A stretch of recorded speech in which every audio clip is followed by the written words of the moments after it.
Et Jacques Chirac, c'est aussi l'homme du plan cancer 2003-2007. Justement, ce plan cancer, ce premier plan, il le lançait le 14 mars 2003. On l'écoute.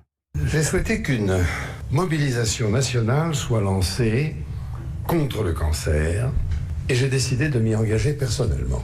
Parce que le cancer tue, parce que la science, la médecine, l'éducation, la prévention font beaucoup, peuvent beaucoup, presque tout, mais qu'elles ne viendront pas à bout de ce fléau sans unir leurs forces. Ève Roger, c'était quoi ce plan cancer ? Ce premier plan cancer en 2003, c'est une première mondiale. À l'époque, il y a 2 millions de malades en France et Jacques Chirac décide de frapper un grand coup. Il faut comprendre que c'est la première fois au monde qu'un pays décide d'établir un plan contre une maladie, du dépistage à la prévention jusqu'à la prise en charge des malades, soit en l'occurrence 70 mesures dont le dépistage généralisé du cancer du sein et du côlon.